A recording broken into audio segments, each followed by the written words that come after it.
특별사법경찰관리 수사준칙 5번째 시간입니다. 지난 시간에 35조 중요범죄의 입건 끄트머리 부분에 있어서 가지고 여기 보면 특별사법경찰관은 20조 2항에 따라 관련 서류와 증거물을 제출한 사건을 입건하거나 사건을 종결하려면 미리 검사의 지휘를 받아야 된다 그래가지고 20조 2항이 뭔지 이 부분을 좀 살펴보지를 못했는데요. 한번 보도록 하겠습니다. 20조 2항이 뭐였는지. 이렇게 보면 20조의 사건 기록에 관리해가지고 검사는 다음 각호의 어느 안에 해당하는 경우에는 구체적 사건을 특정해서 특별사법경찰관리에게 관계 서류와 증거물을 제출할 것을 서면으로 지시할 수 있다. 이런 규정이 있었죠. 사건 관계인이 검사에게 이의를 제기한 경우 검사가 사건 관계인의 인권이 침해되었다고 인정할 만한 현저한 이유가 있다고 판단되는 경우 해가지고 이 건으로 해서 이의를 제기하거나 그 인권 침해 관련된 이러한 부분에 있어서는 관계 서류와 증거물을 제출한 사건은 이것을 입건하거나 사건을 종결하려면 검사의 지휘를 받아야 한다. 이렇게 돼 있어요. 거의 뭐 이런 사례는 없겠지만은 아무튼 규정은 이렇게 돼 있다는 것을 말씀드리고,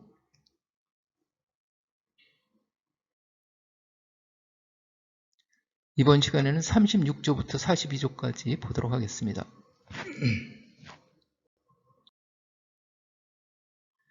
임의수사요. 임의수사.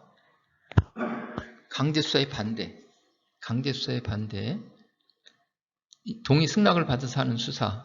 이렇게 되어 있죠. 36조 출석요구. 우리 수사관님들이 가장 많이 활용하는 출석요구. 특별사법경찰관은 피의자에게 출석요구를 할 때에는 다음 각호의 사항을 유의해야 한다. 출석요구를 하기 전에 우편, 전자우편, 전화를 통한 진술 등 출석을 대체할 수 있는 방법의 선택 가능성을 고려하라. 이렇게 되어 있어요. 우편, 전자우편, 전화를 통한 진술, 우편을 통한 진술, 전자우편을 통한 진술, 전화를 통한 진술 등 출석을 대체할 수 있는 방법의 선택 가능성을 고려하라. 이렇게. 요즘 코로나로 해서 이렇게 소환하는 것도 굉장히 좀 부담스럽죠. 오는 사람도 그렇고 부르는 사람도 그렇고 해서 우편, 전자우편, 전화를 통한 진술, 피의자 출석 요구하는 데 있어가지고 이제 이것으로 대체할 수 있으면은 대체할 수 있는 방법을 고려해봐라. 이렇게 가능성을. 출석 요구의 방법, 일시, 장소 등을 정할 때에는 피의자의 명예 또는 사생활의 비밀이 침해되지 않도록 주의해라. 출석 요구를 할 때는 피의자의 생업에 주장을 주지 않도록 충분한 시간적 여유를 두도록 하고, 피의자가 출석 일시에 연기를 요청하는 경우 특별한 사정이 없으면 출석 일시를 조정해라. 불필요하게 여러 차례 출석 요구를 하지 말라. 이렇게 하지 않을 것. 이렇게 되어 있어요. 이대로 지키시면 되겠죠.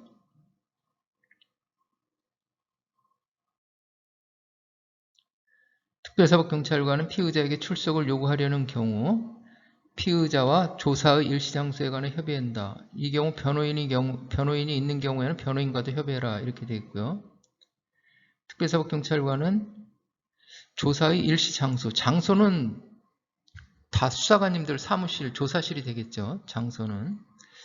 근데 이제 원거리에 있어가지고 이 사람이 그 수사관님 사무실까지, 조사실까지 오기가 어렵다고 이렇게 특수한 상황이 있을 경우에는 그 중간에 있는 공공기관의 협조를 얻어서 거기 가서 할 수도 있겠죠. 협의를 해봐야 되겠죠. 특별사법경찰관은 피의자에게 출석 요구를 하려는 경우 피의 사실의 요지 등 출석 요구의 취지를 구체적으로 적은 별지 10호 서식의 출석 요구서를 발송해야 한다. 다만 신속한 요구가 필요한 경우 등 부득이한 사정이 있는 경우에는 전화, 문자 메시지 그 밖의 상당한 방법으로 출석 요구를 할 수 있다. 가급적이면 전화로 하는 게 좋겠죠. 전화. 출석 요구서를 발송하면은 이 사람이 받아서 오겠다는 건지 안 오겠다는 건지 그걸 알 수가 없잖아요. 그러니까 전화로 하면은 전화번호를 연락처를 안다면은 전화로 해가지고 날짜 조정도 할 수 있는 거. 출석 요구서로 다음 주 수요일 날 나오세요. 그러면 이 사람이 이제 못 나올 것 같으면 전화를 해주면 되는데 그러지 않고 그냥 아무 연락도 없이 안 나와버리면은 수사관님 그 일정이 그게 좀 차질을 빚는 거니까 전화로 해가지고 나올 수 있는지 없는지 다음 주 수요일 날 못 나오겠다면 그럼 화요일 날은 되는지 목요일 날은 되는지 더 미뤄야 되는지 이렇게 알 수가 있겠죠. 문자 메시지 그 밖의 상당한 방법으로 출석 요구를 할 수 있다. 특별사법경찰관은 사망의 본문에 따른 방법으로 출석 요구를 했을 때는 출석 요구서의 사본을 같은 항 단서에 따른 방법으로 출석 요구를 했을 때는 그 취지를 적은 수사보고서를 각각 사건 기록에 편철한다 해가지고 수사하는 과정에서 발생한 모든 그 사항들은 그게 수사 기록에 나타나 있어야 돼요. 출석 요구서를 우편으로 달랑 보내버리면은 덜렁 보내버리면은 수사 기록에는 출석 요구서를 보냈는지 안 보냈는지 알 수가 없잖아요. 그러니까는 출석 요구서를 보내기 전에 그것을 복사해가지고 기록에 편찬해 놓으면은 그러면은 제3자가 봤을 때 검사나 판사가 봤을 때 아, 이 사람 출석 요구했네 이렇게 사본 보고 알 수가 있겠죠.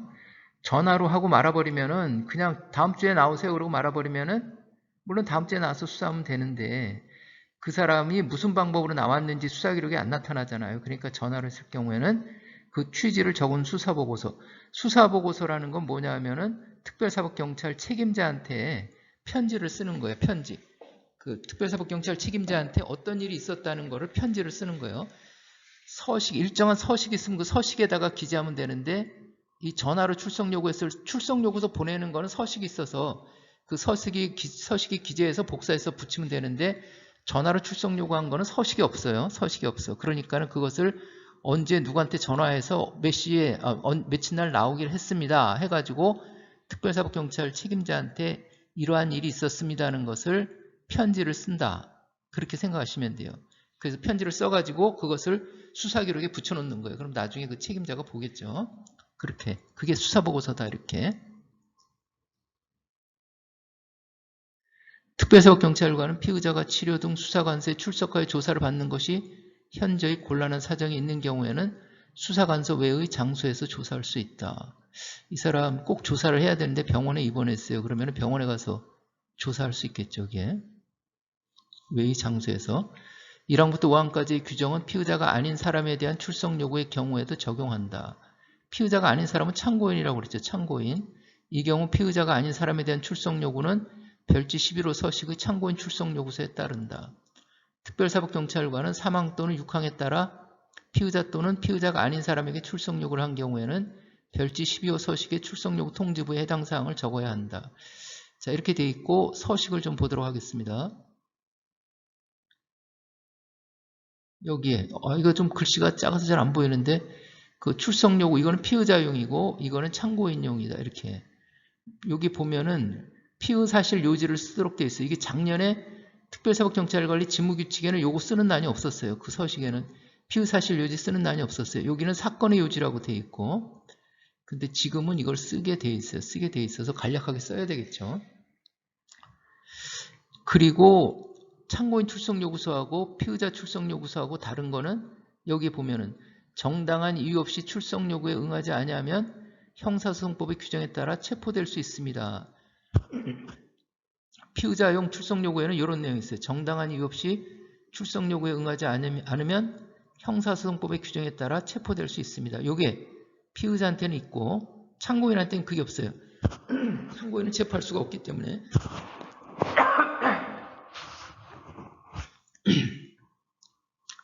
그 피의자는 안 나오면 쳐들어간다는 거예요. 안 나오면 너 잡으러 갈 거야 이게. 정당한 이유 없이 출석 요구에 응하지 않으면 형사소송법의 규정에 따라 체포될 수 있습니다. 참고인은 그게 없다. 이렇게 되어 있어요. 여기다 이제 특별사법경찰관 쓰고 특별사법경찰관이 출석 요구하라고 했잖아요. 그리고 사건 담당자가 누군지 사건 담당자는 특별사법경찰관리가 될 수도 있겠죠. 여기다 그렇게 기재하면 될 거고요. 그리고 출석요구 통지부에 기재하라고 했잖아요. 이거 장부예요. 장부.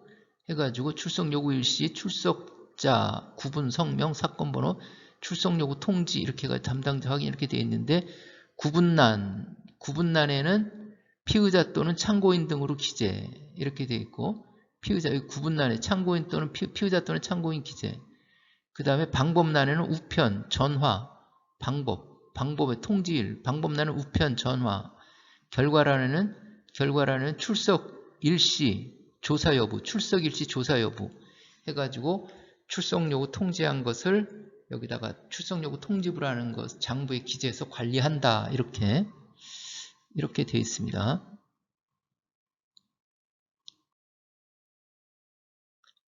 37조 수사상 임의동행 시의 고지. 특별사법경찰관은 임의동행을 요구하는 경우 상대방에게 동행을 거부할 수 있다는 것과 그 동행하는 경우에도 언제든지 자유롭게 동행 과정에서 이탈하거나 동행 장소에서 퇴거할 수 있다는 것을 알려야 한다.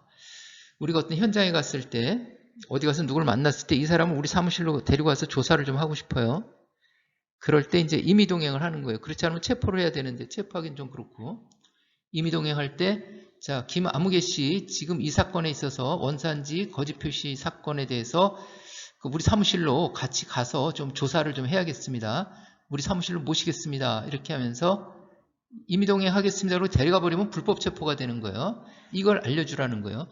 자, 그런데 알려드리겠습니다. 잘 들어보세요. 제가 임의동행을 요구하는데 우리 김아무개 씨는 임의동행을 거부할 수 있습니다. 저하고 같이 가시다가 우리 차로 모시고 가는데 가시다가 불편하시면 언제든지 동행 과정에서 이탈하실 수가 있습니다. 우리 사무실 조사실에 가서 조사받다가 불편하시면 돌아가시면 돼요. 돌아갈 수도 있어요. 이렇게 해서 이거를 반드시 알려주고 데리고 와야 이제 임의동행이 제대로 된 게 적법한 임의동행이 되는 거예요. 그렇지 않으면 이걸 알려주지 않으면은 308조의 위법 수집 증거가 되는 거예요. 그렇게 알려주지 않고 데려와가지고 조사를 하면은 그 조서는 308조의 적법한 절차에 따르지 아니하고 수집한 증거는 증거로 할 수 없다. 이렇게 되는 거예요. 이 자체가 불법 체포가 되니까 불법 체포에 따라서 다른 조서는 인정해주지 않는 거예요. 증거 능력이 없는 거죠. 그러면은 알려주라 그래서 알려줬어요. 거부, 이탈, 퇴거 알려줬어요. 거부, 이탈, 퇴거 알려줬어요. 그럼 이 사람이 법정에 가서 못 들었는데요. 그럼 어떡하죠? 못 들었는데요. 그럼 어떻게 해요? 그럼 수사 과정에서는 모든 게 그 수사 과정에서 일어났던 게 그 증빙 자료가 붙어 있어야 된다고 그랬잖아요. 수사 기록에. 출석 요구서 보냈으면은 복사해서 붙이고 전화로 나오라 했으면 수사 보고서로 붙이고 이렇게 하는데 이거는 이제 상대편한테 알려준 거니까 그 사람한테 알려줬다고 영수증을 받아야 되겠죠. 임의동행 동의서 사인하세요. 이렇게.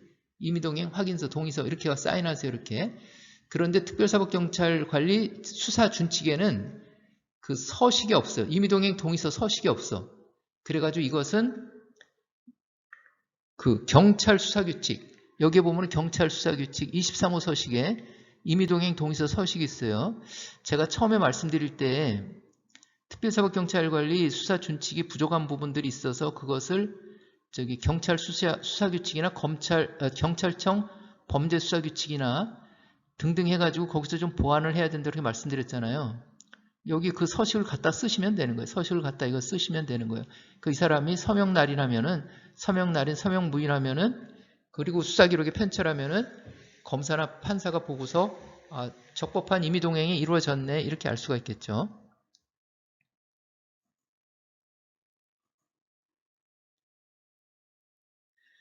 (38조) 심야조사 제한. 특별사법경찰관은 조사, 신문, 면담 등 그 명칭을 불문하고 피의자나 사건 관계인에 대해 오후 9시부터 오전 6시까지 사이에 조사. 심야조사는 오후 9시부터 오전 6시 사이에 하는 거예요. 해서는 안 된다. 다만 이미 작성된 조서의 열람을 위한 절차는 자정 이전까지 진행할 수 있다. 이렇게 돼 있다는 것을 좀 기억해 두시고요. 제1항에도 불구하고 다음 각 호의 어느 하나에 해당하는 경우에는 심야조사를 할 수 있다. 이 경우 심야조사의 사유를 조서에 명확하게 적어야 한다. 피의자를 체포한 후 48시간 이내에 구속영장의 청구 또는 신청 여부를 판단하기 위해 불가피한 경우 체포에는 이제 나오겠지만은 체포영장이 한 체포, 현행범인 체포, 긴급체포 세 가지가 있어요. 체포영장이 한 체포, 현행범인 체포, 긴급체포. 체포하고 나서 48시간 이내에 풀어주든지 아니면은 구속영장 신청서 우리는 검사한테 신청하고 검사가 판사한테 청구하는데 그 서류가 법원에 접수가 돼야 돼요. 체포한 시간으로부터 48시간 이내에. 그러니까는 이거 이거 지키다 보면은 조사가 이루어질 수가 없겠죠.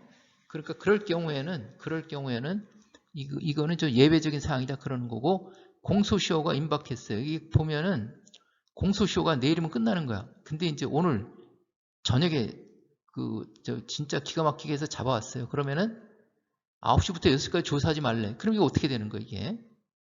그럴 경우에 공소시효가 임박한 경우에는 예외적이다. 이렇게 하고 피의자는 사건관계인이 출국, 입원, 원거리 거주, 직업상 사유 등 재출석이 곤란한 구체적인 사유를 들어 심야조사를 요청한 경우 변호인이 심야조사에 동의하지 않는다는 의사를 명시한 경우는 제외한다. 이런 것으로서 해당 요청에 상당한 이유가 있다고 인정되는 경우 이런 것들은 이런 사유가 있으면은 다 수사보고서를 해가지고 심야조사 수사보고 가로 열고 심야조사 사유 이렇게 해가지고 이제 이것을 그 수사보고서를 이렇게 하고 조소에도 피의자는 심야조사에 응하게 된 경위는 어떻게 되나요? 이래가지고 그 사람 그 심야조사하게 된 경위를 조서에도 정확하게 적어놔야 된다. 명확하게 이렇게 되어 있죠. 장시간 조사 제한, 특별사법경찰관은 조사심은 면담 명칭 불문하고 대기시간, 휴식시간, 식사시간 등 모든 시간을 합산한 조사시간, 총 조사시간 해가지고 아무튼 우리 조사실로 와가지고 12시간 동안 데리고 있지 말라는 거예요. 12시간 넘게 데리고 있지 말라는 거예요. 다만 다음 각호의 경우에는 예외로 한다. 피의자는 사건관계인의 서면 요청에 따라 조서를 열람하는 경우 38조 2항 각호의 어느 하나 해당하는 경우 38조 2항 뭐였죠? 체포 48시간, 공소시효 이런 게 있었죠. 그리고 그 사람이 이제 뭐 직업상 이유라든지 해서 응했을 때 그때 특별사법경찰관은 특별한 사정이 없으면 총 조사시간 중 식사시간, 휴식시간, 조세 열람시간 등을 제외한 실제 조사시간이 8시간을 초과하지 않도록 해야 된다. 이렇게 이거 시간을 다 적게 돼 있어요. 시간을 다 적게 돼 있어. 진행되는 시간, 수사과정 확인서라고 또 뒤에 나오는데 거기다 다 적게 돼 있어요. 이렇게 보면 8시간 조사했나 안 했나 알 수가 있겠죠. 이게. 특별사법경찰관은 피의자는 사건관계인에 대한 조사를 마친 때부터 8시간이 지나기 전에는 다시 조사할 수 없다. 이렇게. 다만 1항 2호 여기 체포, 공소시효 이런 경우에는 예외로 한다. 이렇게 됐습니다. 한번 조사하고 나면은 다시 조사하려면 8시간이 지난 다음에 조사해라. 이렇게. 보면은 뭐 복잡하게 되어 있는 것 같아도 실제 실무하다 보면은 자연적으로 다 지켜지게 돼 있고 크게 문제될 건 없습니다. 휴식시간 부여. 특별사법경찰관은 조사에 상당한 시간이 소요되는 경우에는 특별한 사정이 없으면 피의자 또는 사건관계인에게 조사 도중에 최소한 2시간마다 10분 이상의 휴식시간을 주어야 한다. 이렇게 좀 휴식을 하고 조사를 받고 이렇게 해야 수사관님도 좀 쉬었다 하고 이래야 이제 다시 좀 정리도 되고 이렇게 되지. 그냥 서로 힘들게 쉬지도 않고 계속 몇 시간씩 하다 보면은 이게 뭘 물어보는 건지 무슨 대답을 하는 건지 막 붕 뜰 때가 있어요. 그래서 정신을 2시간마다 가다듬고 휴식도 취하고 이렇게 하자는 거예요. 특별사법경찰 조사 도중 피의자, 사건관계인 또는 변호인으로부터 휴식시간의 부여를 요청받았을 때에는 그때까지 조사에 소요된 시간, 피의자 또는 사건관계인의 건강상태 등을 고려해 적정하다고 판단될 경우 휴식시간을 줘야 된다. 이렇게 되어 있고 특별사법경찰관이 조사 중인 피의자 또는 사건관계인의 건강상태에 이상 징후가 발견되면 의사의 진료를 받게 하거나 휴식하게 하는 등 필요한 조치를 해야 한다. 건강상태 이상 징후가 발견되면 빨리 119 신고해가지고 병원으로 조치를 해야 돼. 후송 조치를 해야 되겠죠. 데리고 있다가 이게 악화되면은 또 큰 문제가 될 수가 있습니다. 이렇게 이제 휴식시간 부여가 규정이 이렇게 됐다는 거 말씀드리고 41조 신뢰관계인의 동석.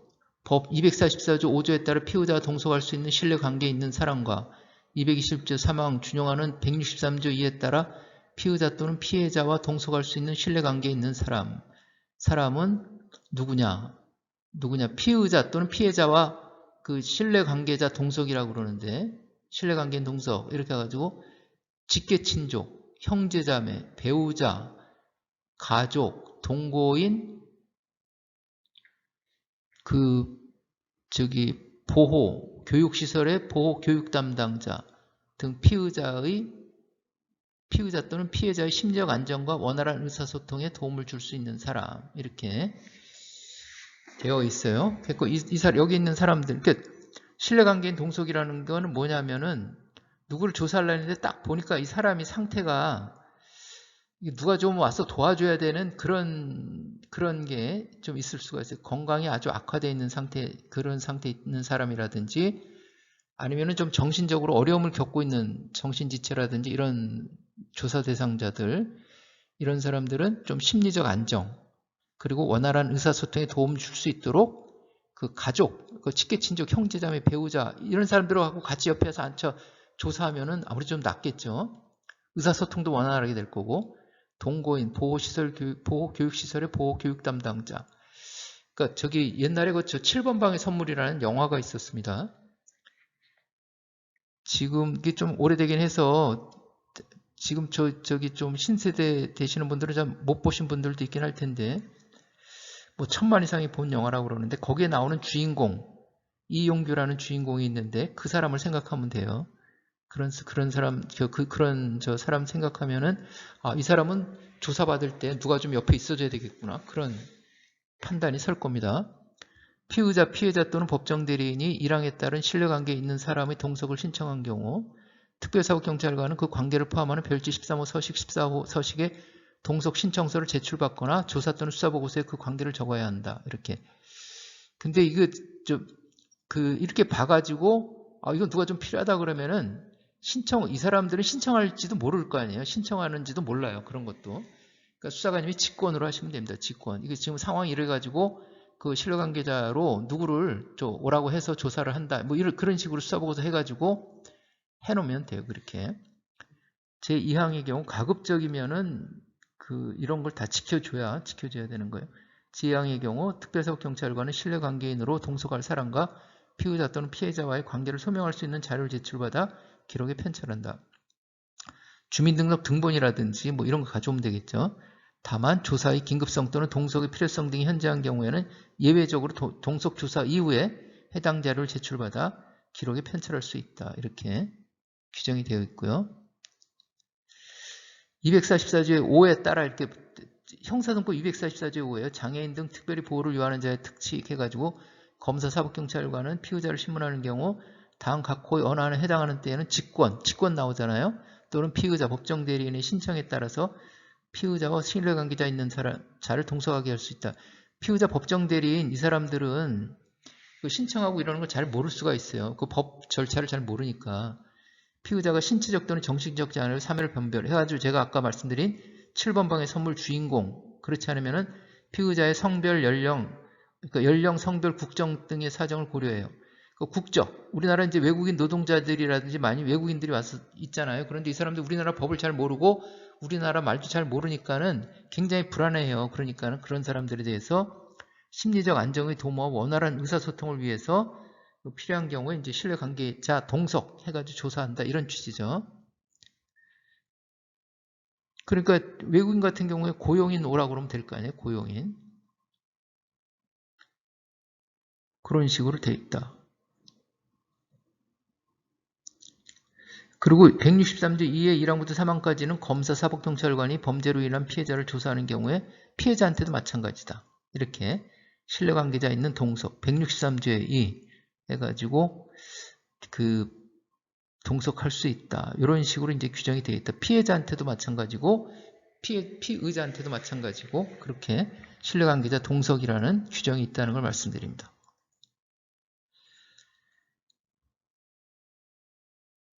특별사법경찰관은 신뢰관계의 동석으로 인하여 신문이 방해되거나 수사기밀이 누설되는 등 정당한 사유가 있는 경우에는 동석을 거부할 수 있고 신뢰관계인이 피의자 신문 또는 피해자 조사를 방해하거나 그 진술의 내용에 부당한 영향을 미칠 수 있는 행위를 하는 등 수사에 현저한 지장을 초래하는 경우에는 피의자 신문 또는 피해자 조사 중에도 동석을 제한할 수 있다. 이렇게 되어 있습니다. 그 신뢰관계자 동석인이 옆에 앉아가지고 조사하는데 피의자한테 물어봤는데 피의자가 대답을 안 하고 신뢰관계인이 대답을 대신했어요. 그러면 조서에다가 그런 내용을 구분해서 기재해 주셔야 돼요.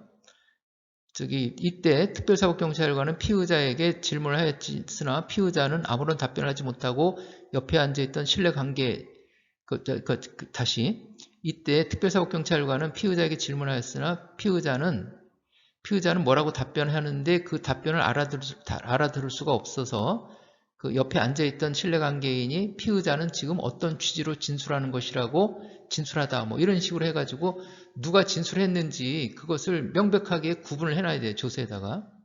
나중에 법정에 가서 판사가 피의자한테 뭐라고 물어봤는데 이 사람이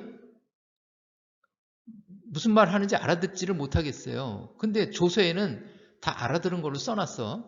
구분해 놓지 않고 이렇게 신뢰관계인이 대신 답변한 거를 피의자가 답변한 것처럼 써놔버리면은 그럼 판사가 이 조서 이거 뭐야 이렇게 되겠죠. 이게 구분해서 기재를 해주셔야 되겠다 이렇게 말씀드리고요. 자료 의견의 제출기의 보장. 특별사법경찰관은 피의자 또는 사건 관계인을 조사하기에 앞서 조사 대상자에게 조사의 경위 및 이유를 설명해야 하고 유리한 자료를 제출할 기회를 주거나 조사 대상자로부터 피의 사실에 대한 의견 및 조사 요구사항 등을 들을 수 있다. 우리가 출석요구서 보낼 때 거기에는 범죄 사실의 요지, 사건의 요지 이렇게 기재해가지고 보내고 거기다가 필요한 자료가 있으면 들고 나오세요. 의견이 있으면 들고 써서 갖고 오세요. 이렇게 다 기재가 돼 있죠. 그 사람들이 이제 가지고 오면은 그걸 다 물어본다. 특별사법경찰관은 조사 과정에서 피의자, 사건 관계인 또는 변호인이 사실관계 등의 확인을 위해 자료를 제출하는 경우 그 자료를 수사기록에 편철한다. 이 수사다 보면은 여기처럼 피의자, 사건 관계인 변호인 이렇게 해가지고 뭐 자료를 제출해요. 자료를 제출하면은 그냥 그 검토도 안 하고 그냥 덜렁 붙여놓기만 해. 나중에 물어보지도 않아 또 그거 가지고 이렇게 무슨 자료를 제출하면은 이게 어떤 자료인지 그 자료에는 뭐 중요한 증거가 있는지 의문점은 없는지 해가지고 조서 작성할 때 그 자료를 보고 이렇게 그 조서에도 반영이 될 수 있도록 자료의 내용이 문답이 이루어져야 되는데 그냥 붙여만 놓고 물어보지도 않고 그런 식으로 조사가 이루어지는 경우도 있어요. 그런 거 그렇게 하면 안 된다 이렇게. 특별사법경찰관은 조사를 종결하기 전에 피의자, 사건 관계인 또는 그 변호인에게 자료 또는 의견을 제출할 의사가 있는지를 확인하고 자료 또는 의견을 제출받은 경우에는 해당 자료 및 의견을 수사기록에 편철한다. 어떤 수사기록은 보면은 또 이 피의자는 뭐 사건 관계인 이런 사람들이 자료를 한번 제출했었는데 이 사람들이 불안해. 집에 가서 생각해 보니까. 그러니까 똑같은 걸 복사해 갖고 또 제출해요. 그럼 또 그냥 또 그대로 받아놔. 또. 그럼 수사기록에 보면은 수사기록 엄청 두꺼워요. 근데 보면은 자세히 보면은 같은 자료, 똑같은 자료가 막 3번, 4번 붙어 있어. 그렇게까지는 할 필요가 없는 거죠. 똑같은 자료를 제출하면은 이거 김아목이 씨 이거 지난번에 제출한 자료하고 똑같은데 이거 왜 또 제출하는 거예요? 그러면은 지난번에 제출한 거 그거 편철이 안 됐을까 봐 걱정이 돼서 또 갖고 왔어요. 그러면은 이거 봐요. 이게 다 편철이 돼 있으니까는 똑같은 자료를 2번 제출할 필요는 없는 거예요. 돌려주면 되겠죠. 그거를. 그런 식으로 하셔도 되겠다 말씀드리고,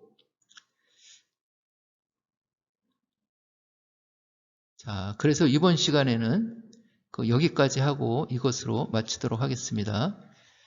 자, 수고하셨습니다. 감사합니다.